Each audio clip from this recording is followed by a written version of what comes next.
The 1929 UK general election was held on Thursday, the 30th of May. In October 1994, a general election was held, which delivered a landslide victory for the Conservative Party, led by Stanley Baldwin. They secured a majority of 209 seats.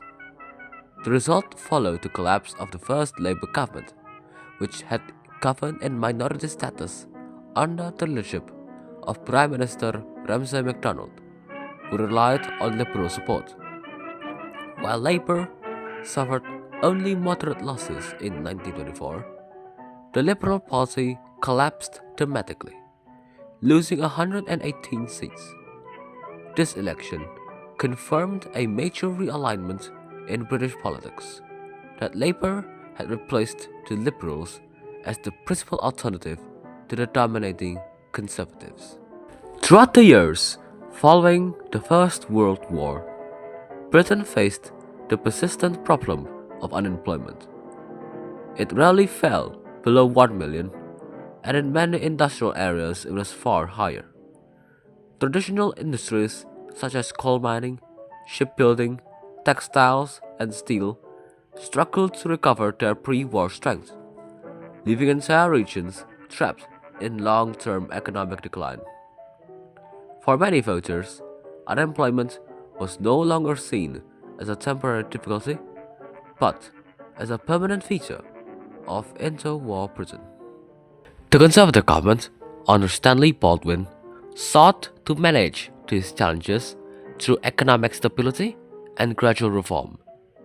The government placed great emphasis on balanced budgets, low inflation, and restoring confidence in Britain's financial position.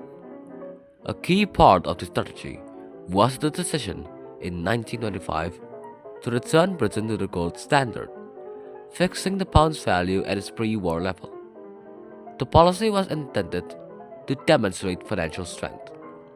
However, the return to gold made British exports more expensive on international markets and placed heavy pressure on industry to reduce costs. Employers responded by cutting wages and increasing working hours, particularly in already struggling industries such as coal. The policy was sharply criticized by economist John Maynard Keynes, who argued that it overvalued the pound, deepened unemployment, and forced unnecessary hardship on working communities. While the gold standard reassured financial interests and symbolized stability, it also became associated with industrial decline and economic stagnation in the minds of many voters. Industrial tensions also shaped the political background to the ensuing general election. In 1926, Britain experienced a nationwide general strike, which, to this day, remains the largest industrial confrontation in British history.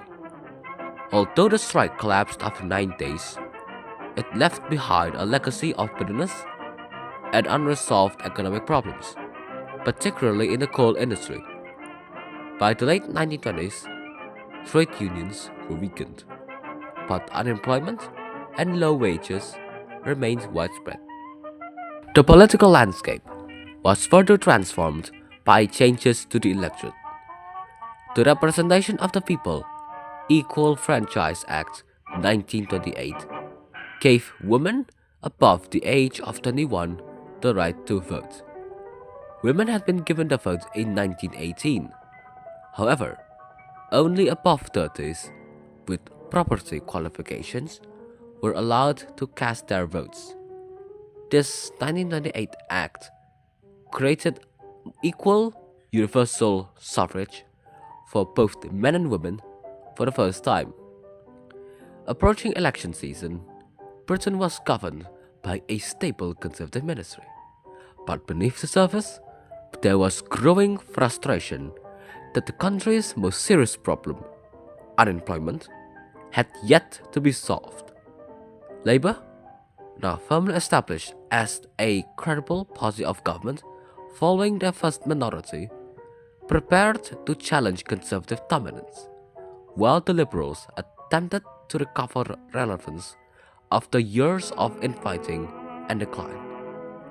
With Parliament's life approaching its end, a general election was called for Thursday, the 30th of May, 1929.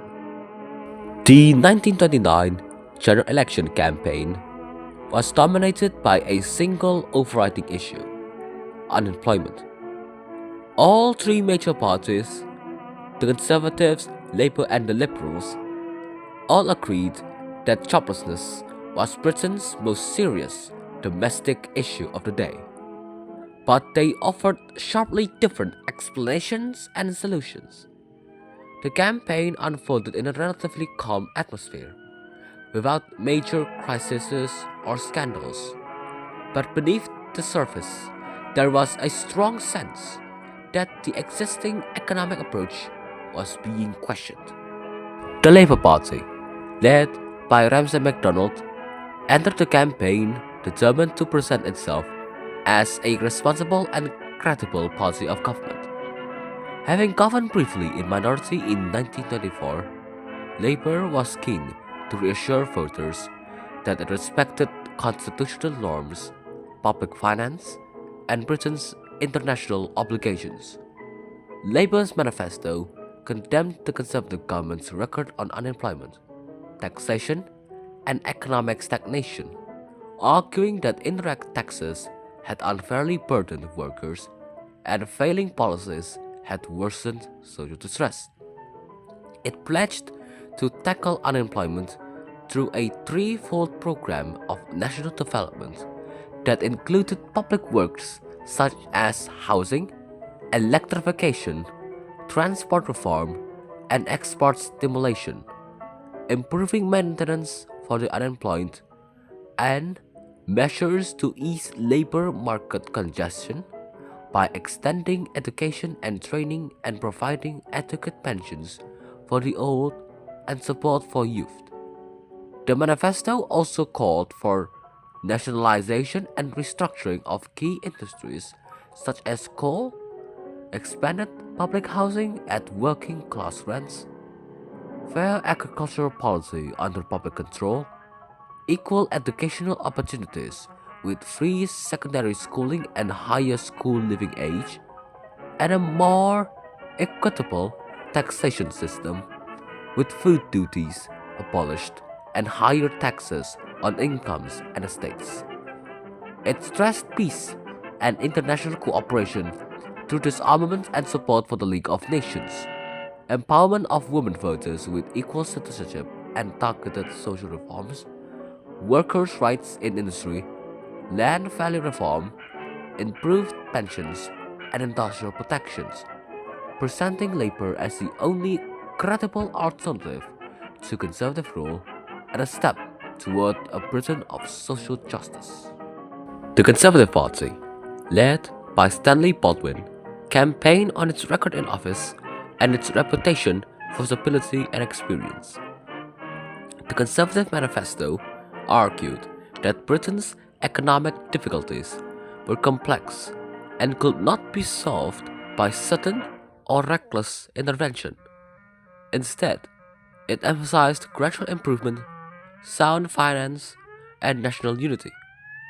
The Conservatives defended their commitment to balanced budgets, low inflation, and the maintenance of Britain's international financial credibility. They warned that Labour's proposals for increased public spending risked higher taxation, increased borrowing, and economic instability. Baldwin presented his party as the responsible custodian of the national interest, particularly in uncertain economic times. Housing was a central Conservative achievement highlighted during the campaign. The party pointed to the large amount of homes built during the 1920s, arguing that private enterprise, supported by government incentives, had delivered tangible improvements in living standards. The manifesto also stressed support for industry, agriculture, and imperial trade, while avoiding dramatic new commitments. The Conservative campaign tone was deliberately restrained. Baldwin avoided personal attacks and dramatic rhetoric, instead appealing to voters' desire for continuity and calm leadership. Weirdly enough, even though abandoning protectionism in 1924, the Conservatives campaigned for protectionism again in this election.